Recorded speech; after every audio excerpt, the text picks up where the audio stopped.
तो hey guys, स्वागत है आपका एक बार फिर से आप ही के यूट्यूब चैनल में। और इस वीडियो में बात करेंगे भारतीय बाजारों को लेकर। आप लोग देखोगे बाजार जो है निफ्टी आप लोग एक झटके में ऊपर की तरफ करवट लेती है तो एक झटके में नीचे की तरफ करवट ले रही है। अभी टाइम 105 पॉइंट के करीब डाउन है और सेंसेक्स में भी हमें 350 पॉइंट की गिरावट देखने को मिल रही है। बैंक निफ्टी में हल्की फुल्की गिरावट है। आईटी सेक्टर में तो भी देखो आप लोगों के सामने 350 पॉइंट के करीब डाउन है। स्मॉल कैप इंडेक्स पॉजिटिव है, मिड कैप में भी आप लोग हल्की सी गिरावट है। तो आप लोग देखोगे आखिरकार मार्केट में चल क्या रहा है। तो आज हमें दो बेसिकली सबसे बड़े कारण देखने को मिल रहे हैं मार्केट में इस गिरावट के पीछे, बल्कि तीन है भाई। एक तो यूएस मार्केट, आप लोग देखोगे तेजी मार्केट में रही यूएस मार्केट में, लेकिन लास्ट में क्लोजिंग कहाँ पर हुई? गिरावट में। वो एक बड़ा कारण है। उसके बाद आप लोग देखोगे भी हमारी आज एक्सपायरी भी है निफ्टी की, ये दबाव डालेगी।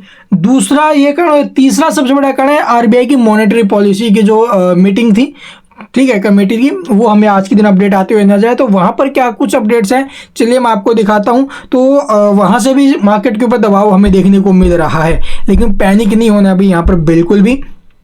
तो जैसा कि आप लोग देखोगे भी 10 बजे के आसपास ये अपडेट आने स्टार्ट हो गए हैं। तो मॉनेटरी पॉलिसी के ऊपर जो अपनी स्पीच है वो शक्ति कांता दास जी हैं, वो यहाँ पर शुरू करते हैं। तो इन्होंने क्या कहा है कि रेपो रेट्स के अंदर आप लोग देखोगे भी कोई चेंजेस नहीं है, ठीक है। Keeps repo rate unchange at 6.5%। तो रेपो रेट के अंदर कोई चेंजेस नहीं है, जो कि देखो भी एक पॉजिटिव संकेत ही माना जाएगा। अगर कुछ चेंजेस देखो, कुछ कम नहीं किया है, कुछ ज़्यादा नहीं किया है, तो इसका मतलब जो पहले थे वही है, सेम ही है, उसमें कोई चेंजेस नहीं है, तो ठीक ही है ना भाई। इसके अलावा आप लोग देखोगे भी जो एमपीसी वोट्स जो है उसके लिए आप लोग देखोगे 6 मेंबर्स की थी, जिसमें से 4 जो वोट है उसके रेपो रेट्स को नया चेंज करने के फेवर में गए हैं, तो ये ठीक ही है। इसके अलावा आप लोग देखोगे भी हमें और क्या देखने को मिला है, और आप लोग देखोगे भी 6.5% रखा है इसका ये, और एचडीएफ रेट जो है वो 6.25% है। मार्जिनल स्टैंडिंग फैसिलिटी एमएसएफ आप लोग देखो उसमें भी कोई चेंजेस नहीं है, 6.75% सी रखे गए हैं। इसके अलावा आप लोग जो जीडीपी के अनुमान लगाए जा रहे हैं फर्स्ट क्वार्टर के अंदर 7.1% रखा गया है। जो प्रोजेक्शंस थी भी उससे हल्का सा डाउन किया गया है, ठीक है। पहले 7.2 के आसपास की जो ना भी एस्टिमेट था, अब उसको जो ना भी थोड़ा डाउन कर दिया गया, 7.1% कर दिया गया जीडीपी में। उसके बाद आप लोग देखोगे भी सेकंड क्वार्टर में 7.2, थर्ड क्वार्टर में 7.3 और फोर्थ क्वार्टर में आप लोग देखोगे 7.2 और फाइनेंशियल 2026 के फर्स्ट क्वार्टर में 7.2 का अनुमान लगाया जा रहा है। इसके अलावा आप लोग देखोगे भी क्या चीज़ हमें चेंजेस देखने को मिले, और तो कुछ खास चेंजेस नहीं आया यहाँ पर, ठीक है। सीपीआई वगैरह की ग्रोथ और हम यहाँ पर देख लेते हैं। इन्फ्लेशन रेट्स में भी कोई चेंजेस नहीं है, सेम रखे गए हैं यहाँ पर आप लोग देख सकते हो। और जो फॉरेन एक्सचेंज रिजर्व है उसमें हमें अच्छा खासा बढ़त देखने को मिला, अभी हिस्टोरिकल हाई पर पहुँचते हुए नजर आए। 675 बिलियन डॉलर्स का हो चुका है, जो कि एक बहुत अच्छी बात है।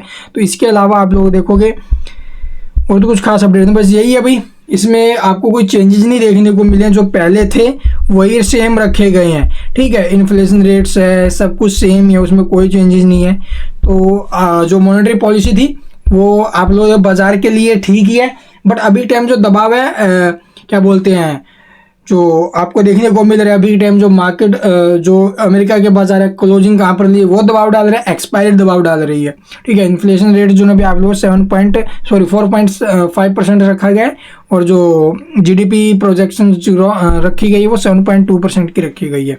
इसके अलावा कुछ पूछना कमेंट में पूछ सकते हो। निफ्टी का सपोर्ट वगैरह क्या बनना चाहिए वो देखते हैं। ऊपर में अगर मैं बात करूँ रेजिस्टेंस की तो 24,346 का रेजिस्टेंस है, और अभी के टाइम नीचे में अगर मैं स्ट्रांगली सपोर्ट की बात करें तो स्ट्रांगली जो सपोर्ट है वो लगभग भाई 23,908 का। और इससे पहले अगर मैं बात करूँ सपोर्ट की तो यहाँ पर अभी के टाइम जो सपोर्ट हमें क्रिएट होते हुए नज़र आ सकता है, तो इस लेवल के ऊपर जो रहेगा भी 24,120 का। तो 24,120 के आसपास हमें सपोर्ट देखने को मिल सकता है। अगर नीचे में गए तो फिर 23,900 का रहेगा अभी, तो ये सपोर्ट है। इसके अलावा ऊपर में रजिस्टेंस या फिर ब्रेकआउट जोन रहेगा अभी इसका 24,350 का। तो वो लेवल ब्रेक होकर सस्टेन गया तो मार्केट में एक अच्छा एक्शन आ सकता है ऊपर में, या फिर नीचे में 24,120 का काटा तो ये 24 के नीचे में जा सकता है, 24,000 के नीचे में, तो ये लेवल रहेंगे। इसके अलावा कुछ पूछना कमेंट में पूछ सकते हैं। Thank you for watching the video.